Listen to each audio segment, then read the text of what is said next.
Merci à tous d'être là, vous êtes nombreux, ça fait plaisir à voir. On est très heureux de vous accueillir à la Cité des sciences et de l'industrie pour ces deuxièmes rencontres de CMQ Santé, autonomie et bien vieillir. Je vais être bref, j'avais prévu un mot introductif, mais tout a déjà été dit, les enjeux ont été posés. On a parlé d'effet de ciseaux, voilà, entre d'un côté des besoins en hausse en termes de vieillissement et malheureusement aussi des problèmes d'effectifs, des problèmes métiers. Cet effet de ciseaux, fort heureusement, bah, voilà, des journées comme celle-ci permet de le prendre à bras le corps, de lutter contre et on a la chance d'avoir parmi nous, voilà, 5 intervenants que je vais essayer de présenter brièvement et qui font partie de ces gens qui essayent d'apporter des solutions à ces problèmes, qu'il vaut mieux anticiper. Je vous épargne les chiffres, j'ai juste en cité 2 qui sont assez éloquents. En 2025, l'INSEE, mettait en évidence le fait que 14 millions de Français sont des seniors aujourd'hui, c'est 21 de la population générale. En 2050, ce sera 27.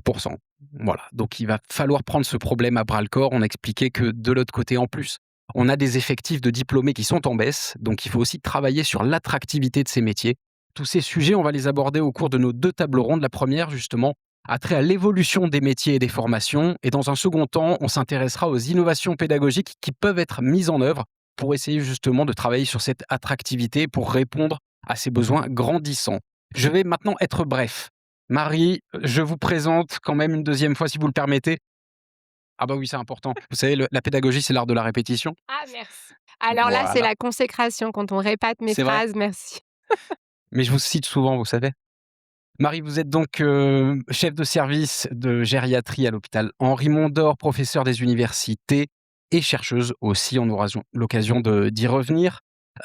Thibaut de Saint-Blancard, vous êtes le dirigeant de 2 structures, À l'Envie et compagnie. On reviendra évidemment sur ces activités-là. À vos côtés, Simon Cahen, médecin urgentiste et plus encore. Je conserve un petit peu de suspense pour la suite de la présentation.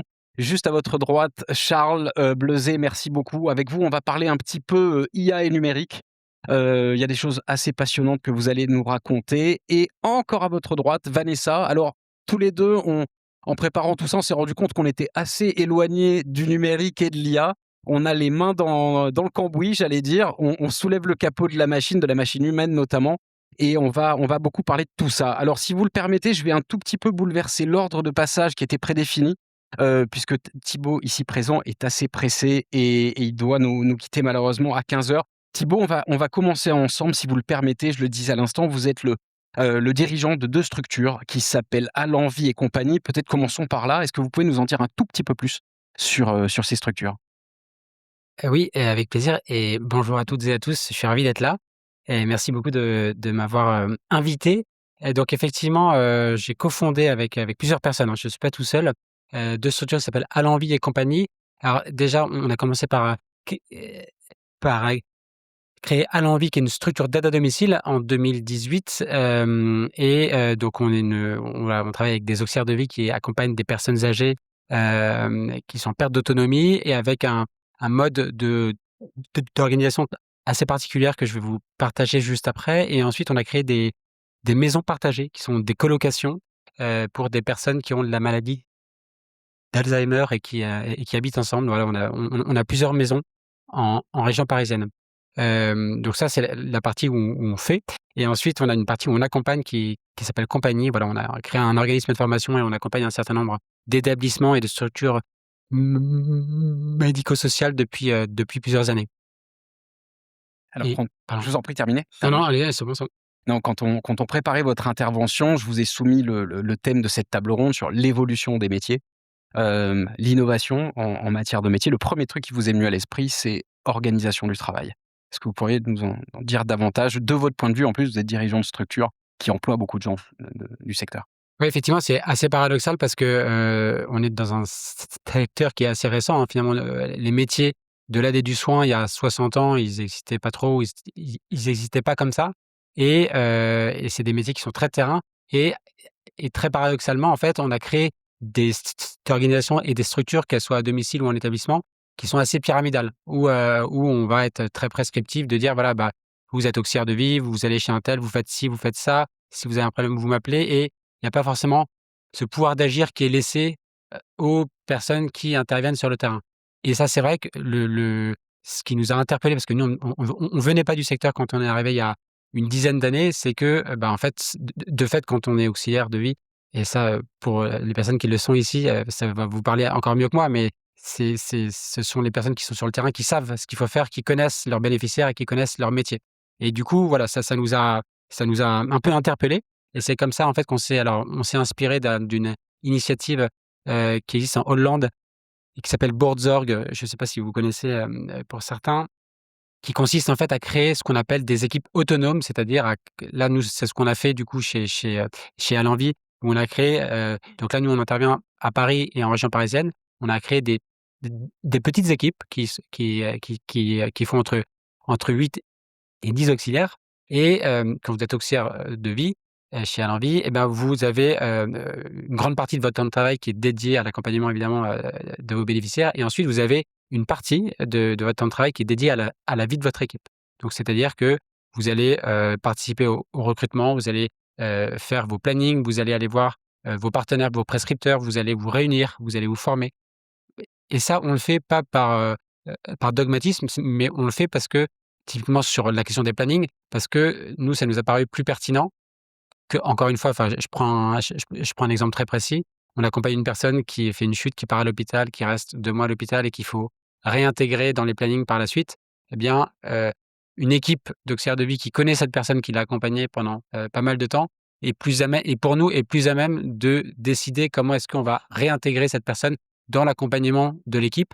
Parce que, voilà, ces auxiliaires se connaissent très bien entre elles et connaissent très bien, cette personne. Du coup, voilà, ça paraît plus pertinent de fonctionner comme ça avec, encore une fois, quand on parle d'autonomie, c'est très important de se dire que c'est un moyen et pas une fin. La finalité, c'est que les personnes soient bien accompagnées et que les personnes qui travaillent, soient bien au boulot. Et donc ça veut dire quoi? Ça veut dire que quand, nous, chez Allenvie, il y a donc plusieurs équipes. On a environ 12 équipes, et dans chaque équipe, il y a de l'actualité, avec des moments où ça va bien, des moments où ça va moins bien, et quand ça va moins bien, eh bien, on peut reprendre une partie de l'autonomie, justement pour pas mettre en danger l'équipe et les personnes qui travaillent, et du coup, on peut être d'une plus grande aide, de la part du bureau. Alors, une petite question, on comprend bien que l'autonomie, ça peut être un moyen très efficace, pas une fin, c'est un moyen. Il est efficace. Comment on alors ça peut paraître paradoxal, la question que je vais vous poser, mais comment on crée de l'autonomie? Comment on transmet de l'autonomie, à des équipes? Comment on leur permet de devenir un petit peu plus indépendantes quand elles sont sur le terrain? Comment Alors, vous c'est là où c'est difficile, hein, et je dis ça parce que je ne sais pas si on y arrive toujours, mais c'est vrai que, il faut être très rigoureux. Alors, ça peut être assez paradoxal, hein, le mot autonomie et le mot rigueur, mais là, on touche vraiment à la culture de comment est-ce qu'on travaille ensemble, finalement? C'est-à-dire, comment est-ce que dans une équipe, quelle est notre manière de travailler ensemble? Quels sont nos rites? Comment est-ce qu'on va interagir ensemble? Comment est-ce qu'on va, dire qu'on n'est pas d'accord, et cetera, et cetera? Donc en fait, pour le mettre en place, il y a pas une recette précise, c'est plutôt une addition de pas mal de choses, et ça commence vraiment par, créer un cadre clair. Parce que finalement, nous, alors on peut dire on est autonome maintenant. L'autonomie, on l'exerce dans un cadre clair, avec il y a un droit du travail, c'est-à-dire qu'on ne fait pas n'importe quoi avec des horaires. Il y a un cahier des charges, qui est pour faire notre métier, qui est écrit par le département, et voilà, il y a plein de choses qui existent de manière externe, qui créent un cadre et qui est très bien parce qu'il est sécurisant, justement. Et ensuite, il y a le cadre interne qu'on veut bien se donner entre nous, justement, et qu'on va vivre et faire vivre. Et donc ça, ce cadre interne, il est avant tout basé sur le dialogue et sur le fait que, voilà, on est dans des métiers humains, donc il y a pas une solution pour un problème, mais il faut être à l'écoute de chacun et chacune pour, quand on est dans une situation complexe, pour, cheminer ensemble vers une solution. Et c'est une chose sur laquelle vous avez insisté quand on a discuté ensemble. Vous m'avez expliqué, bon, les aspects techniques de ces métiers du soin sont évidemment fondamentaux, mais vous avez beaucoup insisté sur la nécessité de valoriser le relationnel énormément, voire de le valoriser aussi dans un contexte de formation pour sortir de la verticalité. Peut-être, quelques mots Ouais, sur ce sujet? c'est un peu l'autre paradoxe, en fait, du métier, c'est qu'en fait, les métiers, ils ont été abordés à l'aune de la technique. C'est-à-dire que, parce que c'est un peu notre logiciel, en France, de dire, voilà, les compétences, sont des compétences, dures, on va dire, et donc, en quoi consiste notre métier? Notre métier, il va consister à, faire une toilette, faire un repas, on aide au lever ou au coucher, et cetera, et cetera.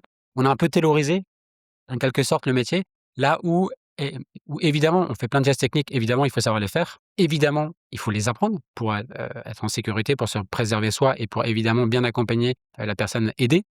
Mais pour autant, d'une part, c'est pas forcément la raison qui font que ces professionnels, que les auxiliaires de vie choisissent ce métier. Et c'est pas et on voit que ce qui prévaut, c'est la dimension humaine du métier, comment on va créer du lien. Et ça, en fait, c'est assez intéressant parce qu'on l'a pas mis dans la formation parce qu'on a l'impression que c'est tout simple, alors que pour moi, c'est précisément l'inverse. C'est-à-dire que autant c'est pas très compliqué d'apprendre les gestes techniques parce qu'ils sont pas très difficiles. Il faut les apprendre, mais ils sont pas très difficiles. Mais en revanche, créer un lien avec une personne qui a des troubles cognitifs et qui ne communique pas ou peu, bah, ça, c'est hyper dur et ça, tout le monde n'est pas capable de le faire et donc c'est ce qu'il faut voir avec la formation. On parle souvent de valorisation des métiers et on se dit: «Bah, tiens, en fait, il faut trouver le truc magique qui va faire que nos métiers vont être valorisés». On s'aperçoit évidemment que c'est plus complexe que ça et la valorisation des métiers, bah, elle commence par la formation finalement. Parce que quand vous êtes demandeur d'emploi, que vous êtes pas dans le secteur, que vous arrivez dans le secteur, quand vous voyez la tête de la formation, bah, ça va être votre premier aperçu du métier. Si la formation est que sur la technique, eh bien, ça peut vous motiver ou pas. Si on va mettre en avant la dimension humaine du métier, la complexité, la beauté et parce que c'est beau et c'est difficile, mais en tout cas, le voilà la réalité du métier, et bien là, on peut attirer plein de monde, en fait. C'est vraiment ça qui est intéressant. Et donc voilà, donc il y a pour nous, en termes de contenu, c'est vraiment, on peut vraiment changer, faire évoluer le contenu sans renier évidemment la technique, mais en l'insérant justement dans cette, dimension humaine et ensuite, on peut, aussi, changer la pédagogie. Là aussi et je caricature un peu exprès, mais on vient d'un monde où on est formé souvent dans une salle avec, une personne qui est sachante et qui sait, qui va apprendre à des personnes qui savent pas et en plus qui sont peu qualifiées donc voilà, donc ça peut renforcer en plus ce côté, de manque de confiance en soi qu'on peut avoir, de temps en temps. Eh bien, il y a plein de manières différentes de former. Nous typiquement chez Compagnie, parmi les différents formats, il y en a plein, mais je vais pas parler de tout, mais on a pas mal, développé, la formation en situation de travail qui consiste à apprendre avec une personne qui fait le même travail que nous depuis quelque temps et donc qui peut être diplômée déjà et qui va, nous montrer, nous apprendre et ensuite on va compléter cet apprentissage sur le terrain de la technique par de ce qu'on appelle de la réflexivité. C'est-à-dire qu'on va discuter avec une personne qui est coach et qui va nous aider à prendre du recul par rapport à notre pratique, nous aider à voir quelles émotions est-ce qu'on a vécu quand on était, sur le terrain, des difficultés qu'on a eues? Ce qui permet de prendre conscience de tout ce qu'on a fait, de ce qu'on sait faire, de ce qu'on sait pas faire, ce qui est très bien et ce qui permet du coup de s'ancrer sur une posture. En fait, on se rend compte que, enfin, nous ce qu'on voit dans notre fenêtre, c'est que il y a un vrai enjeu à donner confiance ou à redonner confiance quand on est dans les métiers durs, quoi. On est dans les métiers de l'humain, on a de la pré quand on est en EHPAD ou à domicile, on a aussi la pression des familles. Donc comment est-ce que, dans tout cet environnement-là, eh bien, on s'ancre dans une posture professionnelle très assertive? On dit: «Bah, non, voilà, moi, c'est mon métier, je le fais bien, je sais, il y a peut-être des choses que je sais pas, mais je continue à apprendre» et voilà. C'est un vrai cheminement, quoi. Merci beaucoup Thibaut. Je pense que Vanessa notamment en bout de chaîne aura beaucoup à dire à la suite de votre intervention. Je vais me permettre de revenir, c'est pas que je vais revenir en arrière, je vais élargir un petit peu la focale. On va revenir à l'ordre de passage initial, avec vous Marie. Évidemment Thibaut, je me permets cette petite incise, si jamais vous devez y aller parce que l'heure tourne, vous n'hésitez pas, je pense que personne ne vous en voudra. En tout cas, merci encore, c'était très clair. Marie, je reviens sur une notion qui est fondamentale dans l'évolution des métiers et surtout l'évolution de la situation qu'il faut prendre en compte, en considération. Il y a une dimension qui est vraiment centrale, c'est la prévention. La prévention, il y en a elle est connectée au bien vieillir. C'est là-dessus que moi j'aimerais vous entendre, particulièrement. Cette notion-là, bien vieillir, qui d'ailleurs, n'est pas douce à l'oreille de tout le monde. Qu'est-ce que vous pouvez nous en dire? Merci beaucoup. Alors juste pour la petite blague, en fait, on se connaît parce on est déjà intervenus ensemble à la Cité des Sciences. Donc maintenant, moi, je trouve que la consécration, c'est quand en fait vous avez réussi à apprendre des messages à la personne dont c'était pas du tout la thématique. Donc voilà. Donc je pourrais l'interroger sur qu'est-ce que le bien vieillir, mais je vais être sympa. Mais vous voyez que je suis Heu, plutôt bon élève quand mais même. maintenant, voilà, il est bon élève, donc il doit savoir.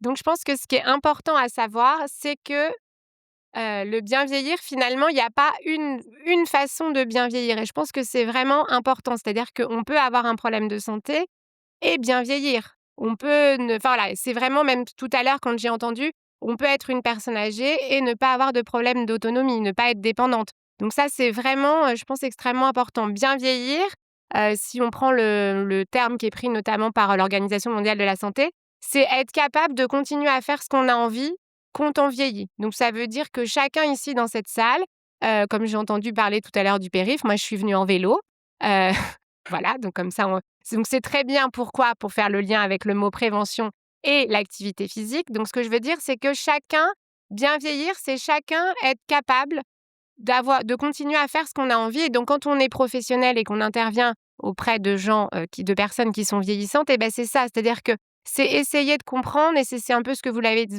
c'est-à-dire que c'est essayer de comprendre, eux, quels sont vraiment leurs souhaits. C'est-à-dire que c'est pas forcément ce que nous, on imagine et c'est vraiment important d'imaginer qu'on est là potentiellement pour les patients, pour les personnes qu'on aide et de s'adapter à leurs envies qui sont pas forcément, nos envies. Donc ça, c'est vraiment la notion de bien vieillir et c'est-à-dire que bien vieillir, il y a vieillir en bonne santé, c'est une chose. On peut bien vieillir en bonne santé, mais on peut bien vieillir en ayant des problèmes de santé. Quand on parle de prévention, c'est pareil. C'est-à-dire que la prévention, c'est certes, par exemple, quand on est jeune, pour avoir fait des ateliers avec des collégiens et ben, leur expliquer que fumer, c'est un facteur de risque cardiovasculaire et qui risque de faire un infarctus, un accident vasculaire cérébral. Ça, c'est de la prévention primaire qu'on peut faire, dès le collège.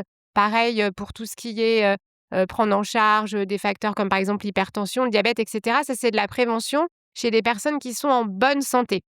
Mais la prévention, même chez des personnes qui ont, différentes maladies, leur dire par exemple de continuer à faire de l'activité physique alors que vous avez une maladie chronique, continuer à faire de l'activité physique alors que vous avez, par exemple un résident en EHPAD qui a une maladie d'Alzheimer, c'est aussi faire de la prévention. C'est-à-dire que à différents niveaux, en fait, soit vous avez aucun problème de santé, donc l'objectif, c'est ce qu'on appelle, maintenir vos capacités, ce qu'on appelle intrinsèques. Donc les capacités intrinsèques, c'est un mot un peu barbare, c'est tout ce qu'on appelle les capacités physiques et mentales que vous avez, à un certain niveau.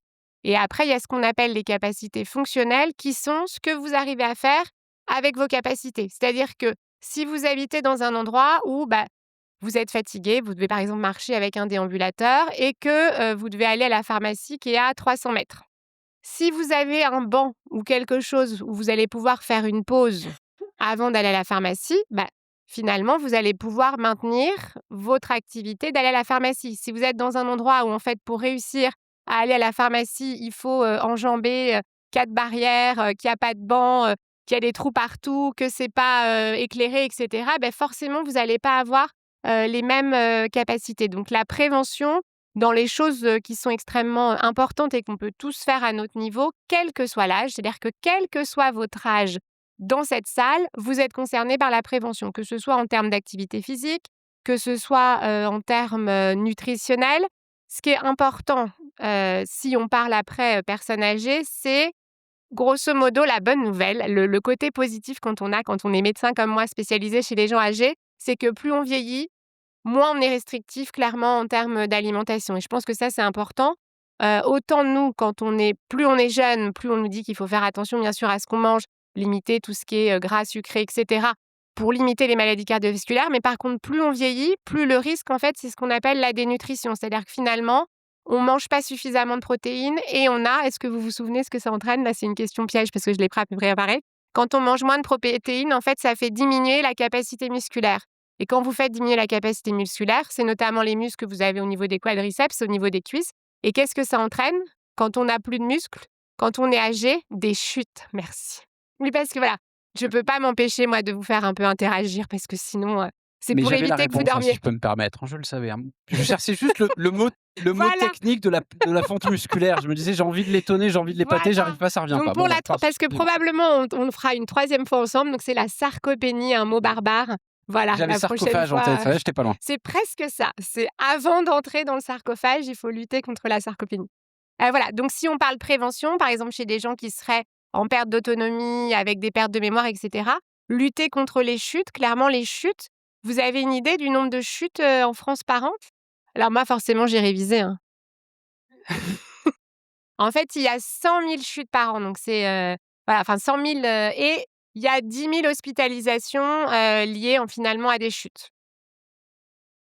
Heu, donc qu'est-ce que je vous ai raconté? Vous voyez, même moi, je me perds. En fait, il y a 100 000 décès liés à des chutes, par an en France. Des chutes, il y en a malheureusement, j'espère que vous Je l'avez vois que compris. Vanessa opine, elle C'était dit pour voir si vous suiviez, il y a beaucoup, beaucoup, beaucoup plus de chutes que 100 000 chutes. C'est 100 000 décès, allez, à force de répéter toujours la même chose, c'est 100 000 personnes qui décèdent malheureusement à cause d'une chute par an, donc c'est franchement énorme.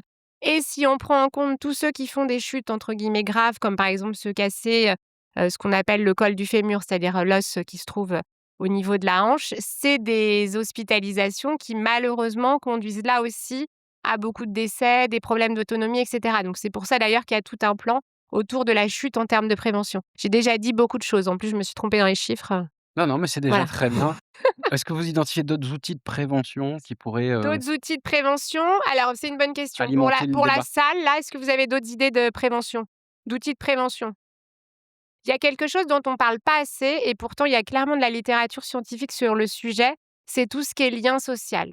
En fait, clairement, l'isolement social, malheureusement, c'est un facteur de risque. C'est même parfois, dans certaines populations, notamment âgées, une augmentation du risque de décès. Donc il faut savoir que clairement, maintenir les relations sociales, c'est aussi faire de la prévention.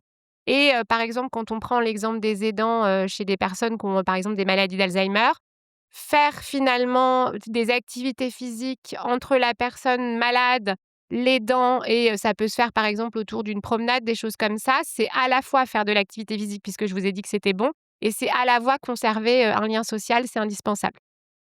Merci beaucoup. De rien. Je me tourne vers Vanessa maintenant. Vanessa, voilà, je pense qu'il y a des mots qui ont dû résonner dans votre oreille. On a parlé d'aide technique, on a parlé Ah, un petit de peu, oui. relationnel, on a parlé de remontée d'informations, de beaucoup de choses. Avant toute chose, merci beaucoup Thibaut, mais aucun problème, je vous en prie. Merci encore Thibaut. On peut vous applaudir avant que vous partiez. Vous le méritez. Merci beaucoup. Avant de rentrer dans le vif du sujet, quand on m'a présenté votre nom, j'ai vu qu'il y avait une ribambelle d'acronymes derrière que je ne connais pas. On va faire simple. Vous êtes responsable de service Escavi. Peut-être que vous pourriez nous dire en quelques mots en quoi consiste votre métier. Peut-être que tout le monde ne le sait pas ici, même s'il y a beaucoup de spécialistes. Dans la salle, ça vaut peut-être le coup de revenir Alors là-dessus. effectivement, je suis responsable du service Escavi de la Caisse régionale d'assurance maladie d'Île-de-France. Alors déjà, il faut savoir qu'on est la dernière caisse régionale, donc nous, on a une petite particularité en Île-de-France, hein, c'est qu'on n'a pas de CARSAT. Vous savez, c'est l'espèce d'endroit qui gère les risques professionnels, la retraite.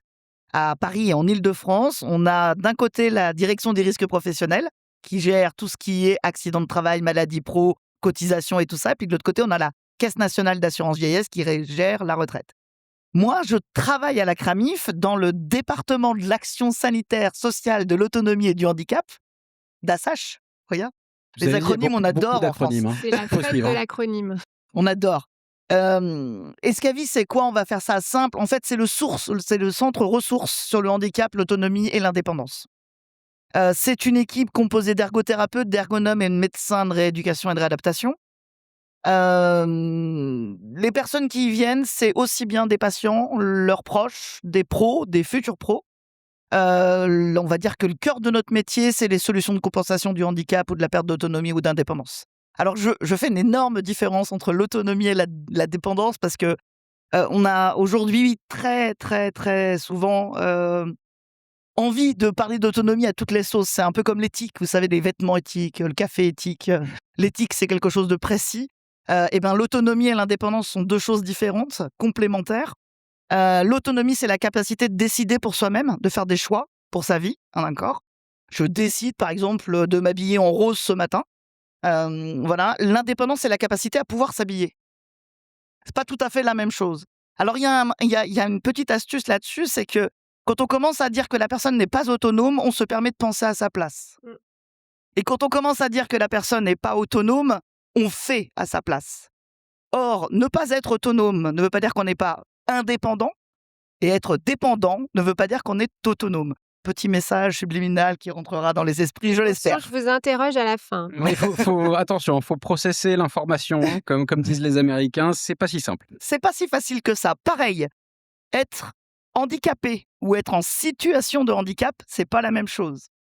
Je suis une personne handicapée, je ne suis pas en situation de handicap. Voilà. C'est-à-dire que si je vous l'avais pas dit, vous l'auriez pas deviné en fait. Mmh. Mais on peut être aussi en situation de handicap sans être handicapé. Il suffit d'aller dans le métro à Paris avec une poussette. Vous êtes en situation de handicap. C'est-à-dire que vous ne pouvez pas réaliser de façon normale et naturelle le fait de vous déplacer avec une poussette dans le métro à Paris. Si les ascenseurs sont en panne, s'il n'y a pas d'escalator, comme c'est le cas ici pour venir à la Villette, il n'y avait pas d'ascenseur pour descendre. Voilà, ça, c'est mettre quelqu'un en situation de handicap. C'était un petit focus un peu général, mais c'est important parce que quand on intervient sur les domiciles, quand on parle de la population vieillissante, quand on parle du bien vieillir, alors moi j'ai beaucoup de mal avec ce terme parce qu'il sous-entend qu'il y a un mal vieillir. Et voilà, je crispe un petit peu. Voilà, je crispe un petit peu. Il y a ce que la personne peut garder comme capacité et ce qu'on doit faire nous pour qu'elle les conserve le plus longtemps possible. Et ça peut passer par des aides techniques, qu'elles soient classiques. Une paille, c'est une aide technique, d'accord? Un fauteuil roulant, c'en est un aussi. Voilà. Les bouchons qui s'accrochent sont des aides techniques. En fait, le système d'accroche des bouchons est considéré comme une aide technique. Ça évite que le bouchon se s'ouvre, etc., etc. Et de l'autre côté, il y a ce qu'on fait à la place de la personne, humainement, je veux dire, physiquement. Alors, je vous rappelle, parce que comme je travaille à la caisse régionale et qu'on a en charge les risques pro, donc le fait que vous ne vous blessiez pas dans vos activités professionnelles, je vous rappelle que la loi interdit le port de charge supérieur à 12 kilos. J'aimerais bien, dans vos patients gériatriques, vous me disiez qui pèse moins de 12 kilos, en fait. Faut s'inquiéter s'ils font Mmh. que 12 kilos. C'est plus que de l'inquiétude. Voilà, c'est plus que de l'inquiétude parce que c'est supérieur à la masse osseuse moyenne, donc voilà. Mais c'est impossible de porter quelqu'un. Et je vais vous donner une analogie que j'adore donner quand je donne des cours sur ça. Quand vous allez faire vos courses, à combien de packs d'eau vous vous arrêtez quand vous voulez les attraper? 1, 2, 3, 4, 5, 6, 7, 8, 9, 10. 2, Ah, 2 c'est packs d'eau? courageux. C'est 2 ça packs la d'eau, moyenne? courageux, pas Ouais, mal. ouais. C'est quel poids 2 packs d'eau? 12 kilos. Bah, c'est 12 kilos. Ah bah justement, c'est 12 kilos, bravo. Vous avez super bien répondu. Donc, il est clair que manutentionner quelqu'un, vouloir le porter par exemple pour faire un passage d'un lit à un fauteuil, c'est juste pas possible. Et dans votre vraie vie, en fait, ces gestes-là, vous les faites jamais. Jamais. Alors pourquoi les faire quand vous intervenez auprès d'usagers, auprès de patients? Pourquoi vous mettre en danger? Pourquoi devenir stupide? Mmh. Je sais pas. Je sais pas. Aujourd'hui, la technique, la technologie, au cours des 50 dernières années, elle fait de tels bonds qu'il existe des outils, qu'il existe des machines de plus en plus faciles à utiliser, même à utiliser tout seul, je veux dire. Il y a des verticalisateurs, par exemple, que les patients utilisent seuls à domicile. Totalement seuls. Ça existe, ça marche, voilà, ça vous aide, ça aide le patient. En plus, ça lui permet de garder une certaine indépendance aussi, une certaine autonomie, une certaine indépendance dans ce qu'il fait. Faut-il encore les connaître? Et c'est en ça que mon service agit. C'est-à-dire que nous, on voit les patients, on détermine leurs problématiques, on essaye de voir avec eux quelles sont les activités qui sont importantes pour eux. On essaye de trouver le matériel, voilà, la solution de compensation de leurs difficultés. Mais on voit aussi les pros qui nous font remonter, bah voilà, je suis avec un tel patient, on n'arrive pas, blablabla. Et on essaye de trouver des solutions. On forme, parce que ça passe par la formation. Il faut connaître les choses. Voilà, si vous ne les connaissez pas, vous ne pouvez pas les utiliser, c'est assez simple.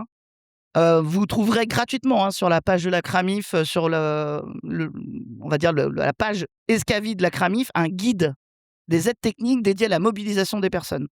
Voilà, où on a repris en fait les aides techniques les plus classiques, les plus standards, qui peuvent changer et la vie des patients, et la vie des aidants naturels, et la vie des aidants pros. Voilà. Chaque situation est unique. D'accord? Il y a pas une réponse magique pour dire voilà, il fait pas ses transferts, alors on va mettre ça. Non, ça marche pas. Parce que l'aide technique, elle dépend de la personne, elle dépend de ses capacités, elle dépend de son environnement, elle dépend de son aidant, et elle dépend de la fréquence d'utilisation. Et en fait, c'est un vrai métier de choisir une aide technique. On me dit souvent: «Oh, il faut quand même pas être ergothérapeute pour mettre une planche de bain et une barre d'appui». Non, effectivement, tu peux aller dans ta pharmacie et en acheter, il y a pas de problème. Par contre, sache-le, en cas d'accident, c'est sous ta responsabilité, voilà, et que tu as une chance sur 8 d'avoir trouvé le bon modèle. Dans les 7 autres cas, ce ne sera pas efficace. Et ça finira au fond d'un placard comme tous les trucs qu'on achète qui doivent révolutionner notre vie. Vanessa, juste un point qui est important, vous l'avez, abordé, effleuré à plusieurs reprises, c'est connecté à ce qu'a dit, Marie sur la question de la prévention. Donc il y a la prévention pour les patients, il y a aussi la prévention pour les professionnels. Juste une chose, je me permets de le dire à votre place, j'aime bien parler à la place des gens, mais parce que c'est particulièrement éloquent et je pense que ça vous permettra de rebondir. Vous m'avez expliqué que, un aide-soignant, une aide-soignante, au cours d'une carrière pleine, vous parliez, voilà, de l'attraction, du fait qu'il fallait lever des patients. Est-ce que vous pouvez dire aux gens qui sont ici ce que ça représente sur une carrière pleine Ouais, comme poids pas de levé souci. par un professionnel? Donc, on prend un poids moyen de 60 kilos, ce qui est à peu près le poids moyen de tous les patients qu'on a à domicile, ou en hospitalier d'ailleurs, ça marche aussi. Avec une moyenne d'à peu près une vingtaine de mobilisations par jour, à peu près. C'est ce que vous allez faire. Vous en rendez pas compte parce que c'est ce qu'on fait. Sur une carrière de 40 ans, vous aurez porté l'équivalent de 3 Charles de Gaulle au niveau de vos vertèbres. Donc le Charles de Gaulle, hein, pour, Le porte-avions, c'est le alors je vous le porte-avions. mets en tour Eiffel parce qu'à Paris, vous connaissez mieux, ce qui fait à peu près 10 tours Eiffel. À peu près. Voilà. Vos Avec vertèbres auront porté 10 tours Eiffel dans votre carrière. Donc on peut comprendre avec ces chiffres-là qu'effectivement les soignants sont abîmés et qu'effectivement, au bout de 20 ans, de travail d'aide-soignant sans matériel, sans rien, eh bien, il y ait des pathologies du dos, il y ait ce qu'on appelle des troubles musculo-squelettiques. Vous avez dû en entendre parler parce qu'on nous rabâche ça maintenant. Et j'expliquais en préparant cette intervention que moi, je suis soignante depuis 35 ans. D'accord? C'est 35 ans que je fais des soins. Et je suis formatrice depuis 32 ans dans la manutention. Alors avant, ça s'appelait gestes et postures, ça a eu plein de noms, hein, voilà. Au départ, moi, je disais à mes apprenants, à mes stagiaires, je leur disais: «Ah mais vous, on s'en fout en fait, ce qui est important, c'est pas de blesser le patient». Aujourd'hui, je dis ça, mais laissez tomber, hein. Ah, je me fais, brûler en place publique, hein. Non, non, c'est pas possible. En fait, c'est très récent la prévention des risques professionnels dans le soin, puisque jusqu'à il y a 20 ans, en fait, on appartenait à une grosse catégorie et en fait, nos accidents de travail et maladies pro étaient invisibles. Parce que c'était tellement de milliers de métiers différents qu'en fait, c'était invisible. Alors oui, on avait les plus gros chiffres, mais on était aussi la plus grosse catégorie. Alors, on a fait beaucoup d'efforts, bâtiment, l'industrie, le commerce, pour prévenir les accidents du travail, hein. Et puis en 2005, allez savoir pourquoi, hein, quelqu'un du ministère s'est dit: «Et si on sortait les soignants de tout ça pour voir un peu, comme ils sont bons élèves?» Erreur, Mmh. erreur. En fait, on était largement au-dessus de tout le monde, avec des accidents peut-être moins mortels effectivement que le bâtiment. C'est-à-dire que quand tu te casses le dos, tu te tues pas, voilà. Mais tout aussi invalidant, tout aussi pénalisant, d'accord? Aussi bien pour vous que pour vos employeurs, hein. Les journées d'indemnité journalières, c'est monstrueux dans le soin, monstrueux. L'absentéisme que ça provoque, la répartition de la charge sur les autres, ceux qui restent. Parce que les patients, eux, ils doivent être vus, hein, que vous soyez ou non là, ça ne change rien, Alors OK? Vanessa, je me permets juste Oui, oui. de vous interrompre. Malheureusement, il va falloir qu'on passe à d'autres intervenants. On l'aura compris en vous écoutant, il y a vraiment 2 leviers sur lesquels il va falloir insister. L'aide technique, évidemment, la prévention des accidents du travail. Vraiment d'un mot, particulièrement sur cet aspect de prévention des accidents du travail, qu'est-ce qu'on devrait essayer de mettre en place ou qu'est-ce qui est peut-être déjà à l'œuvre? Justement, c'est ce que je disais. Avant, on apprenait les gestes aux gens. Mmh. On apprenait, on leur disait, on donnait les techniques pour manutentionner. On s'est rendu compte que ça marchait pas du tout, parce que, bah, dans une vraie situation, c'est jamais ce qui se passe, c'est jamais comme ça. Vous arrivez à domicile, il y a pas de lit médicalisé, vous êtes à 4 pattes pour faire votre retournement au lit, et cetera, et cetera. Donc pour moi, il y a aussi une prise de conscience individuelle, de faire remonter. Quand l'activité de prise en charge ou de prise en soin, elle est pas possible, elle est limitée par l'environnement ou par la compliance du patient, hein. Voilà. Je rappelle que quand vous intervenez au domicile, vos patients sont vos employeurs et que comme tout employeur, ils ont là comme première obligation de vous garder en bonne santé. Donc quand un patient vous dit: «Non mais moi le soulève malade, j'en veux pas», bah vous pouvez lui répondre: «Bah moi je peux pas vous soulever, vous mettre au fauteuil sans ça». Donc c'est votre choix, votre décision. Bah, merci beaucoup, Vanessa. Le message est passé, c'est relativement clair. C'est difficile de parler de l'évolution des métiers du soin, sans parler aussi de l'évolution technologique qui les accompagne. On a la chance d'avoir 2 personnes qui vont pouvoir nous en parler. Je garde, Charles pour la fin, parce que là, on sera vraiment dans ce qui est aujourd'hui le plus en cours, on va dire, en matière de technologie. On parlera d'intelligence artificielle. Juste avant, je vais céder la parole à Simon. Simon Cohen, merci d'être là parmi nous. Alors, je l'ai dit tout à l'heure, je vous ai présenté, mais partiellement. Je dis que vous étiez médecin urgentiste, mais pas que. Très rapidement, en bref, votre CV, c'est quoi? Bonjour à tous, merci beaucoup pour l'invitation. Je suis très content de pouvoir participer à cet événement qui sont des problématiques qui me sont chères, le vieillissement, la santé entre autres, et aborder un peu les problématiques d'intelligence artificielle. Effectivement, je suis médecin urgentiste à l'hôpital Henri Mondor, donc je travaille dans le service des urgences et aussi au SAMU. Donc je suis également amené à me déplacer sur la voie publique ou chez des patients, et souvent des patients qui vont être âgés. Je suis également doctorant en santé publique, donc je travaille sur des projets de recherche sur le vieillissement. Je suis dans un laboratoire qui est consacré exclusivement au vieillissement et aux problématiques du vieillissement, et je travaille sur les arrêts cardiaques qui surviennent en dehors de l'hôpital chez les personnes âgées. Petit ajout, vous avez, via votre thèse, participé à ma thèse en 180 secondes. C'est comme ça. Et vous avez été finaliste régional? C'est ça. Voilà, donc ce monsieur s'est synthétisé un projet en 3 minutes. Merci beaucoup pour en avoir besoin. À vous de jouer.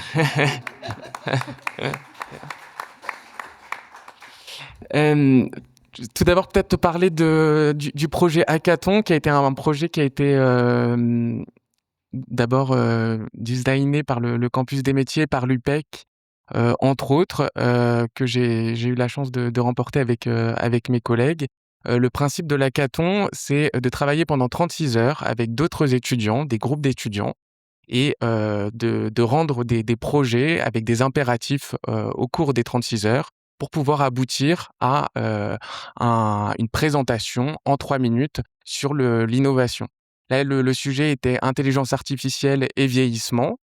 Donc au cours de ce hackathon, avec mon équipe qui a été constituée, donc un professionnel de santé, moi-même, ainsi que des étudiants ingénieurs, des étudiants en numérique, des juristes, on a pu travailler sur un projet qui s'appelle Gériatome. Donc c'est nous qui avons trouvé ce nom.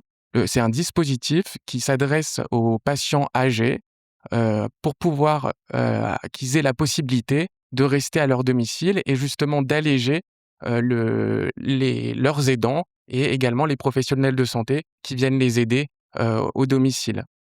Le principe de Gériatome, c'était justement de recentrer la parole du patient et de ses aidants afin qu'il y ait une communication qui soit plus sincère, plus libre, et qui puisse donner les informations au cours de la journée. Donc en fait, ça se présente sous forme de box. C'est une box qui est installée au domicile du patient. Et le patient peut discuter en permanence avec cette intelligence artificielle embarquée dans la box et pouvoir lui donner ses problématiques de la journée avec une IA qui est capable de lui répondre et surtout de stocker les informations. Le rôle est de stocker les informations, pour pouvoir les restituer à la fin de la journée aux aidants ou à la famille quand ils retrouvent leur patient ou une membre de leur famille, afin de pouvoir avoir des sujets de discussion avec le patient. Ça, c'est le premier rôle. Le deuxième rôle, de pouvoir donner aux soignants, qui peut être l'infirmière, l'aide-soignant, l'auxiliaire de vie, un condensé de la journée sur les problématiques que le patient a rencontrées. Est-ce qu'il a eu des douleurs? Est-ce qu'il a eu des soucis, par exemple pour aller aux toilettes, ou des problématiques alimentaires, et de donner aussi une synthèse médicale pour le médecin traitant. Ça va permettre aussi, si par exemple le patient déclare avoir une douleur dans la poitrine, qui peut être une urgence médicale, alors il y a une intelligence artificielle de la box qui va s'enclencher, qui va poser des questions au patient pour pouvoir évaluer la gravité, et auquel cas prévenir le SAMU pour pouvoir qu'il y ait une intervention chez le patient. Donc ça, c'est le dispositif hackathon, Gériatome, au cours de l'hackathon qu'on a pu développer avec différentes modélisations. Voilà. Et l'autre chose, c'est que je travaille, du coup, ma thèse en 180 secondes, j'ai pu faire ce concours de vulgarisation sur mes travaux de recherche sur les patients qui font des arrêts cardiaques en extra-hospitalier, donc soit à domicile, soit sur la voie publique, et en l'occurrence chez des patients qui sont âgés, puisque souvent, en fait, on a des algorithmes pour les médecins et les équipes soignantes en préhospitalier de prise en charge des patients, mais sans tenir compte forcément de l'âge du patient. On a très peu de choses dans la littérature concernant cet âge chronologique, Et trop souvent, on se rend compte que le patient va être abordé seulement sur son âge, puisqu'en fait, quand on va intervenir chez un patient qui est en arrêt cardiaque à son domicile, souvent on va avoir très peu d'informations et la grande question, ça va être est-ce qu'il faut faire des gestes invasifs pour pouvoir réanimer ce patient et jusqu'où où on doit aller. Il y a une zone grise qui fait que le médecin et les équipes soignantes doivent se demander est-ce qu'on ne va pas parler d'obstination déraisonnable chez ces patients en termes de comorbidité ou d'autonomie. Et souvent, on se rend compte que on considère trop souvent seulement l'âge comme seul critère. Et l'objet de mes recherches, c'est justement d'essayer de trouver d'autres critères prédictifs qui nous permettraient de s'investir plus chez ces patients âgés, des patients que j'ai démontré qui pourraient survivre si on s'investissait plus avec plus de gestes invasifs, des gestes techniques, des délais d'intervention qui sont plus courts pour se rendre au domicile du patient et bien sûr d'autres critères. Simon, je reviens sur le Geriat Home que vous avez créé au moment du hackathon. Il pourra avoir une continuité, une postérité, ce projet? C'est à l'étude? Oui, et j'aimerais bien que ce projet puisse aboutir et être possiblement développé au domicile des patients âgés avec une cible particulière. Oui, ce serait l'objectif. Bah, je pense que vous pourriez éventuellement discuter avec votre voisin de droite. Vous avez vu, je suis un génie de la transition, formidable. On va pouvoir parler maintenant Parfait. avec merci beaucoup Simon. Merci. On va pouvoir parler un petit peu merci évidemment, technologie bien sûr, intelligence artificielle aussi. Charles, vous travaillez à l'ANAP, que je vais vous laisser nous présenter et ensuite j'imagine que vous nous présenterez plus en profondeur vos travaux et en quoi ils sont susceptibles d'aider les aidants, d'aider les soignants. Tout à fait. Donc, on va commencer déjà, bonjour tout le monde, par parler de l'ANAP, donc l'Agence nationale de l'appui à la performance. On est une agence donc nationale, comme l'indique notre nom, qui a pour objectif d'appuyer les établissements de santé, sanitaires et médico-sociaux sur la quasi-totalité de leur champ d'action. Et moi, précisément, je travaille en tant qu'expert numérique sur donc tous les domaines qui concernent l'IA, mais aussi tout le reste du numérique dans l'établissement. Notre démarche, elle est tournée autour du conseil et autour du pair à pair, sachant que nous, à l'ANAP, on a tous, à un moment ou presque, pratiqué dans un établissement de santé, que ce soit dans des postes médicaux, paramédicaux ou administratifs. Et on a aussi un réseau d'experts qui, eux, travaillent toujours en établissement et qui nous assistent sur nos différentes interventions, notamment auprès des établissements auprès desquels on va faire des appuis.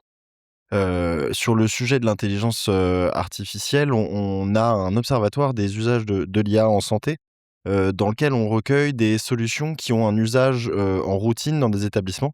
Notre boussole sur cet observatoire, c'est les usages réels des technologies et savoir ce qui fonctionne dans les établissements, dans l'objectif de rendre ces pratiques-là réplicables de professionnel à professionnel puisque dans chacun de nos cas d'usage qui sont recensés sur notre observatoire, on a des témoignages de professionnels qui utilisent les solutions et qui en sont satisfaits, ce qui est quand même un point important aussi sur ce genre de choses.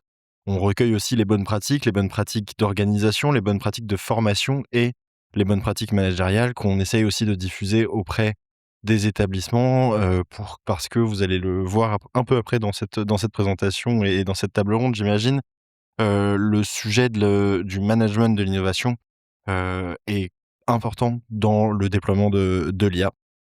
Ça nous empêche pas aussi de travailler sur tous les systèmes émergents, la robotique et l'IA agentique qui sont encore à leur balbutiement pour l'instant dans les établissements.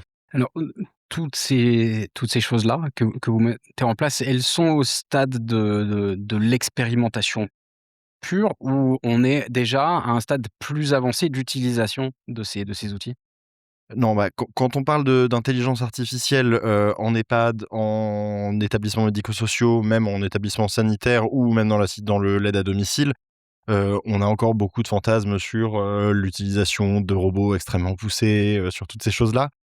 faut savoir que la réalité, elle est beaucoup plus discrète que ça, mais elle est déjà présente dans beaucoup de process qu'on voit dans les établissements de santé, qu'on partage tous les jours, dans les aides à domicile. Aussi, on a, des choses qui sont très discrètes via, de l'allègement administratif. On a de la surveillance des patients, on en parlait tout à l'heure et on reviendra un peu plus dans le détail. Et on a aussi des applications logistiques. Donc l'IA, elle est implantée dans tous les domaines, mais elle a une démarche dans son implantation, actuellement qui est pas de remplacer le soignant, qui est pas de remplacer le personnel, mais de lui donner plus de temps de soins. Et pour que ça fonctionne, il faut que ce soit piloté de la bonne manière. Il faut que les projets d'IA dans les établissements et dans les systèmes de coordination soient menés de manière à ce que le soignant puisse dégager du temps de soins. Et ça revient à l'introduction que nous faisait tout à l'heure la secrétaire générale, Madame Magnan, qui est passée nous voir. Alors, on comprend l'objectif et c'est louable. Je reviens juste, je rembobine légèrement. Vous expliquez qu'il y a déjà une implantation, pardon, il y a un déploiement dans différents secteurs, hein. J'ai noté donc l'allègement administratif, la surveillance des résidents. Juste pour concrétiser un petit peu les Ouais. choses pour le public, ça peut revêtir quel aspect? Par exemple, l'allègement administratif, ça marche comment avec Sur l'IA? sur l'allègement Je administratif, suis preneur, hein, soit dit en passant, hein, de bah, toutes ces solutions, hein. vous allez être preneur. Alors, je vous invite déjà à aller sur l'observatoire des usages de l'IA, de l'IA en santé, de l'ANAP, qui vous renseignera sur toutes les solutions qu'on a J'y manquerai pu pas. référencer. Donc ça se représente déjà par, des systèmes de compte rendu. Alors, de compte rendu administratif, vous avez beaucoup de réunions de travail, beaucoup de staff, qui vont pouvoir être, résumés via des outils d'IA qui sont entraînés spécifiquement pour ce type de réunion, qui vont aussi prendre en compte, du coup, tous les éléments techniques et pas forcément vous ressortir, comme peut le faire un système un peu généraliste, des comptes rendus avec beaucoup d'erreurs dedans. C'est toujours le cas, hein, il y en aura toujours, il y aura toujours une relecture humaine derrière à faire, mais les systèmes, entraînés pour ça sont quand même de bonne qualité et font gagner beaucoup de temps, aux administratifs, mais aussi aux soignants qui vont pouvoir, même en consultation ou en atelier, avoir des comptes rendus structurés, pouvoir remplir les dossiers des patients, pouvoir faire de la transmission beaucoup plus complète à leurs collègues. On a, pas que le sujet administratif, hein, on a aussi le sujet de la surveillance des résidents. On parlait des chutes, tout à l'heure, on parlait du nombre de décès liés à des chutes et de décès évitables. On a aussi donc des systèmes qui, sont entraînés sur des banques de sons, et qui vont pouvoir, via l'écoute dans les chambres, repérer les sons de chute et de chute critiques. Bon, elles sont toutes critiques, vous me direz probablement. Mais de chute et du coup pouvoir limiter, l'impact que ces chutes vont avoir sur les patients en alertant dès que possible les soignants et sans impacter, l'intimité des patients, parce que c'est pas des sons qui seront enregistrés, mais c'est des sons qui seront traités en mémoire tampon le temps de l'intervention et uniquement ce qui sera retenu, ce sera uniquement l'instant de la chute. Voilà, donc maintenir l'intimité du patient tout en améliorant sa sécurisation dans les chambres. On a aussi des choses beaucoup plus pragmatiques sur de la logistique, sur de l'organisation de tournées en prenant en compte, pour les patients qui, vont avoir des gens qui vont venir chez eux ou alors des patients qui vont venir dans des institutions pendant des temps de journée, des transports sanitaires qui vont être organisés en fonction des contraintes de chacun. Et ça, l'IA aide beaucoup à avoir des organisations qui sont beaucoup moins lourdes et financièrement aussi pour les structures qui vont pouvoir, optimiser ces points-là et du coup rediriger les fonds qui redirigeaient sur du transport sanitaire vers du soin, ce qui est, l'objectif. Alors je reviens là-dessus, le thème de cette table ronde, c'est l'évolution des métiers, on est en plein dedans. Donc on l'a bien compris à travers votre explication, il peut y avoir du gain de temps, il peut y avoir, du gain de temps de soins, facilitation du travail, ça j'ai. Est-ce que l'arrivée d'avoir c'est un mot qu'on emploie beaucoup quand on en parle d'IA, de quelque chose d'aussi disruptif que l'intelligence artificielle? Bah oui, moi aussi j'ai des mots très savants, vous voyez, très, très américains. C'est pas la sarcopénie, mais ça marche aussi. Heu, cette technologie, est-ce qu'elle peut engendrer la création de nouveaux métiers dans le domaine de la santé? Alors cette technologie, elle va effectivement donc transformer les métiers qu'on connaît déjà, ça je vous l'ai dit juste avant, mais elle va provoquer l'arrivée de nouveaux métiers qu'on constate déjà, sur le terrain actuellement. Donc, des référents, intelligence artificielle, donc à l'échelle soit d'établissements, quand c'est des établissements, de grande envergure, souvent en général des CHU, mais aussi des GHT qui vont pouvoir mutualiser leurs moyens et avoir des référents intelligence artificielle, avoir des personnes qui seront là pour former aussi, et donc beaucoup de services qualité avec des personnes qui vont arriver spécifiquement pour former sur les usages du numérique. Et le métier et les cœurs de métier qui vont être le plus impactés par l'arrivée de l'IA, c'est toutes les métiers du data management, parce que l'IA, c'est de l'apprentissage, c'est de la donnée, et de la donnée, si on veut qu'elle soit exploitable, il faut qu'on ait des personnes qui soient capables de la gérer, qui soient capables de la nettoyer quand c'est nécessaire, qui soient capables de la mettre à disposition, et des soignants et des solutions qui vont s'implanter dans les établissements pour avoir des outils les plus fonctionnels possibles. Merci beaucoup Charles. Je m'aperçois que l'heure tourne. Je me tourne vers Chantal. Je suis navré, je vous dérange 2 petites secondes. On a beaucoup de retard. Est-ce qu'il va falloir enchaîner directement avec la 2e table ronde? Est-ce qu'on a peut-être le temps pour 1 ou 2 Peut-être on a questions? le temps pour 1 ou 2 questions, voilà.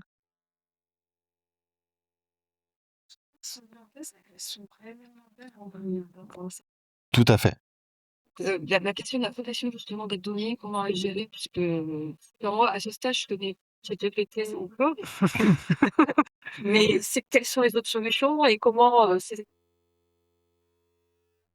Alors, dans les établissements, enfin sur les solutions qui manipulent de la donnée de santé, il y a une certification pour les data centers qui est la certification HDS, qui garantit un certain nombre de prérequis, notamment de souveraineté. Et il y a aussi la certification Secnum Cloud, qui va encore plus loin dans ce qui est demandé en termes de sécurité des données.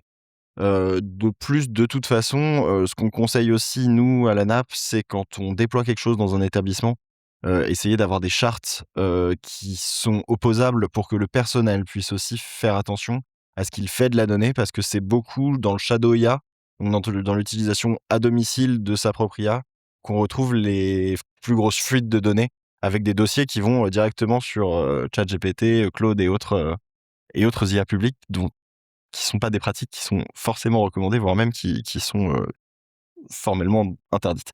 Est-ce qu'il y a d'autres questions pour nos intervenants? Peut-être, entre vous, peut-être que vous avez des questions à vous adresser Alors, les uns les autres? peut-être juste, ça veut dire qu'en plus des nouveaux métiers, enfin, il y a un enjeu finalement de former les soignants à l'utilisation de cette IA, si on comprend bien, pour justement parce que on le verra tout à l'heure avec tout ce qui est innovation pédagogique, mais la réalité, c'est que beaucoup de gens commencent à l'utiliser. Probablement, des gens l'utilisent dans leur exercice professionnel sans pouvoir s'imaginer que ces données, qui sont des données extrêmement sensibles, vont se retrouver mélangées à tout le reste. Voilà. Donc ça, je pense que c'est extrêmement important de parler de sécurisation. Oui, je rajoute effectivement que c'est important de parler de sécurisation, et c'est aussi important de parler d'entraînement. C'est des solutions qui apprennent de leur usage assez généralement. Et on a vu des cas, je citerai pas de nom ici pour ne mettre personne en porte-à-faux, mais on a vu des cas où des soignants avaient pas été suffisamment préparés à l'arrivée d'un système d'IA dans leur établissement, ont un peu volontairement fait en sorte de pas trop répondre aux alertes, et on a constaté une dégradation de la qualité du niveau d'alerte, parce que justement, il y avait de l'apprentissage sur ce qui nécessitait ou pas une intervention. Et en face, d'autres établissements ont exactement la même situation, constatent pas du tout cette dérive-là, parce que le projet, de bout en bout, a été mené de la bonne manière. Donc il y a quand même vraiment une double question de sécurisation et d'amélioration du produit continu. Et je pense juste peut-être pour préciser, ce qui est important, je pense, comme message, c'est de dire que finalement, l'objectif n'est pas de remplacer la relation soignant-soigné, et certaines choses qui sont, je pense qu'une des forces quand même dans les métiers du vieillissement, c'est qu'il y a quelque chose qu'on ne pourra jamais remplacer par l'IA, qui est la relation tout simplement de 2 personnes et tout ce qui est communication, et on va en parler juste après dans la partie pédagogique. Voilà. L'enjeu, c'est plutôt d'essayer justement de garder tout le sens du métier, tout en essayant, dans le monde des bisounours, de retirer ce qui est potentiellement administratif ou qui fait une perte de temps et qui pourrait être remplacé. Est-ce que c'est bien ça? C'est tout à fait ça, c'est regagner du C'est temps. très bien résumé et merci beaucoup pour cette transition. On peut vous applaudir chaleureusement. Merci beaucoup à tous d'avoir été parmi nous.